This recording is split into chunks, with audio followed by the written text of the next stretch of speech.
Mettez un pouce vers le haut, et abonnez-vous. Propaganda d'Édouard Bernet est un ouvrage fondamental qui explore l'utilisation des relations publiques et de la propagande pour influencer l'opinion et le comportement du public. Dans cet ouvrage, Bernet, qui est considéré comme le père des relations publiques, examine les techniques utilisées pour façonner la perception du public et manipuler l'opinion publique.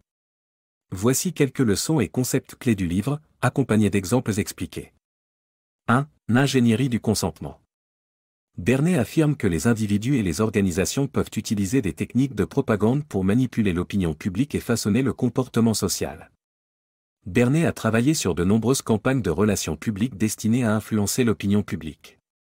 Par exemple, il a contribué à promouvoir le tabagisme chez les femmes en associant les cigarettes à l'autonomie et à l'indépendance des femmes. 2. L'utilisation de symboles et de slogans. Bernet souligne l'importance de l'utilisation de symboles et de slogans pour créer des liens émotionnels et influencer l'opinion publique. Pendant la Première Guerre mondiale, les gouvernements ont eu recours à la propagande pour soutenir l'effort de guerre. Par exemple, des affiches présentant des symboles et des slogans patriotiques ont été utilisées pour encourager les citoyens à s'enrôler dans l'armée et à soutenir l'effort de guerre. Bienvenue sur la chaîne Le Mental Parfait, où nous tirons les concepts clés de chaque livre publié sur la chaîne, afin d'approcher la vie et ses nombreux aspects, avec plus de hauteur. Prenez le temps de mettre un pouce vers le haut pour soutenir la chaîne et de vous abonner pour plus de contenu. Bonne écoute. 3. Le rôle des leaders d'opinion. Bernet affirme que les leaders d'opinion, tels que les célébrités et les experts, peuvent être utilisés pour influencer l'opinion publique et façonner le comportement social. Bernet a été le premier à utiliser l'appui de célébrités pour promouvoir des produits et des idées. Par exemple, il a recruté des célébrités pour promouvoir des produits tels que les cigarettes, le savon et les automobiles, utilisant leur influence pour façonner le comportement des consommateurs. 4. Créer des nouvelles et des événements. Bernet discute de l'utilisation d'événements mis en scène et de nouvelles fabriquées pour générer de la publicité et façonner l'opinion publique. Bernet a organisé de nombreux coups d'éclat pour attirer l'attention des médias et façonner l'opinion publique. Par exemple, il a organisé le défilé de Pâques 1929 à New York pour promouvoir le tabagisme chez les femmes, en faisant défiler des débutantes qui fumaient des cigarettes en signe d'émancipation féminine.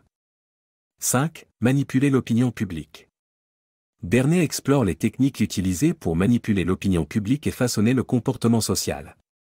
Bernet a utilisé des techniques de propagande pour influencer le comportement des consommateurs et promouvoir des produits. Par exemple, il a créé des campagnes pour encourager les Américains à adopter un mode de vie plus consumériste, en promouvant l'idée que le bonheur et l'épanouissement peuvent être trouvés dans la consommation de biens et de services. 6. L'éthique de la propagande. Bernet discute des implications éthiques de l'utilisation des techniques de propagande pour influencer l'opinion publique. Les critiques soutiennent que l'utilisation des techniques de propagande peut saper les processus démocratiques en manipulant l'opinion publique et en influençant les résultats politiques. Par exemple, certains ont critiqué Bernet pour son rôle dans la promotion du consumérisme et du matérialisme, arguant que ces idées ont des conséquences sociales et environnementales négatives. Propaganda d'Édouard Bernet fournit des informations précieuses sur les techniques utilisées pour influencer l'opinion publique et façonner le comportement social. En comprenant les principes de la propagande, nous pouvons mieux analyser les messages auxquels nous sommes exposés et prendre des décisions éclairées sur les informations que nous consommons. N'hésitez pas à laisser un livre que vous aimeriez voir publié en commentaire.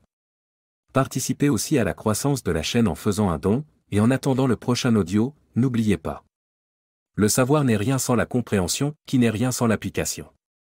Au plaisir de vous revoir bientôt sur la chaîne, Le Mental Parfait.